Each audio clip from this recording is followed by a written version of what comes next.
I like how that one came out, the first one from this season. If you're a fan of the Orange, there's a good chance you've come across the artwork of Michael Borkowski. I like the USC poster one. Every week, Borkowski, a local freelance artist, does a drawing of the upcoming SU football or basketball game. Art has been his calling ever since he was a young SU fan growing up in the city. It's pretty much all I know how to do. So it was that or nothing. Obviously, I grew up wanting to be a baseball player also, but, you get to a certain point where you realize that's not going to happen. But Borkowski took an interesting path to the place he is now. It started in high school. Back then, Borkowski heard about Bart Sears, who, at the time, was a local artist working for comic book giants DC and Marvel.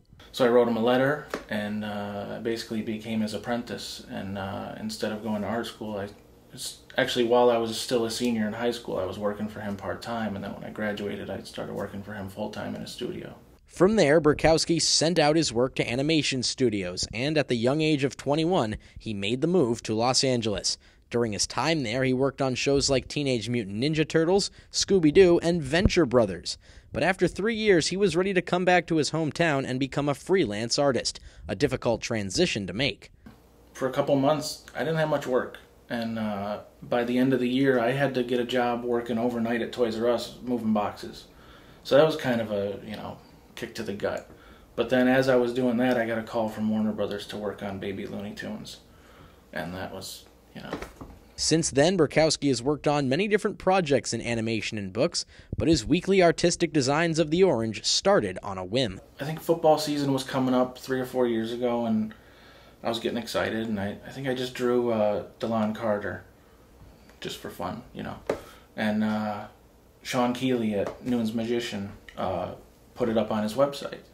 And from there, it just, boom, it was crazy.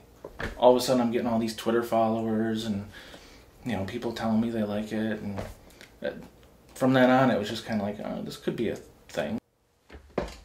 Now, obviously, I don't have a future in drawing, and the artwork you see done by Michael Borkowski may seem like it's just whipped up in a matter of moments, but in reality, it's something that takes a long process to get done just right.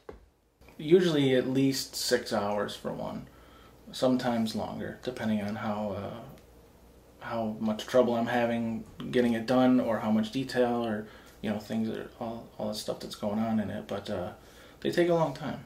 I don't know if people realize that. For Borkowski, it's a labor of love. Even after he partnered with Syracuse.com to start a blog for his cartoons, he never brought in any money for it. But the increased exposure has led to jobs with SU Athletics and even Duke University. But there's still some teams he won't be working with. Georgetown, don't come looking for me. Caleb Lamb, NCC News. That ain't happening. Or UConn.